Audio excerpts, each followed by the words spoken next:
This is Pager. He's a 9-year-old macaque who had a Neuralink placed in each side of his brain about 6 weeks ago. If you look carefully, you can see that the fur on his head hasn't quite fully grown back yet. He's learnt to interact with a computer for a tasty banana smoothie delivered through a straw. We can interact with the Neuralinks simply by pairing them to an iPhone, just as you might pair your phone to a Bluetooth speaker. The links record from more than 2,000 electrodes implanted in the regions of Pager's motor cortex that coordinate hand and arm movements. Neurons in this region modulate their activity with intended hand movement. For example, some might become more active when he moves his hand up, and others when he moves it to the right. By recording from many neurons and feeding their activity into a decoder algorithm, we are able to predict Pager's intended hand movements in real time. First, we calibrate the decoder by recording neural activity as Pager uses the joystick to move a cursor to targets presented on the screen. As he's playing this game, we're wirelessly streaming, in real time, the firing rates from thousands of neurons to a computer.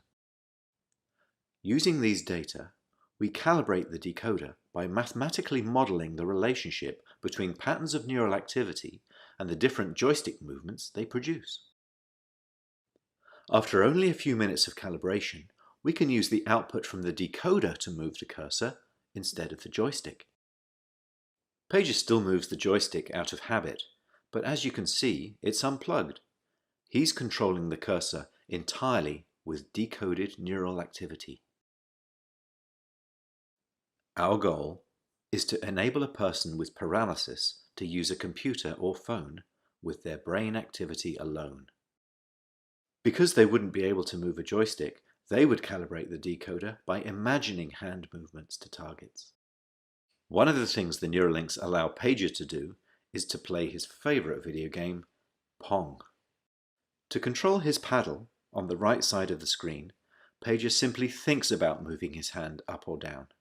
We've removed the joystick altogether. Now that he's up to speed, let's increase the difficulty and see how well Pager can play with the Neuralink.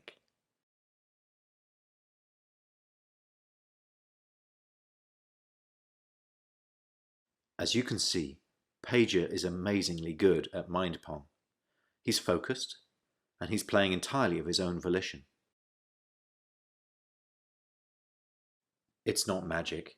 The reason Neuralink works is because it's recording and decoding electrical signals from the brain. Great game, Pager. And what better reward for a monkey than a banana? We still have challenges spanning many fields of engineering, so if you're good at solving hard problems and want to change people's lives, even if you've never worked with the brain before, we would love to hear from you.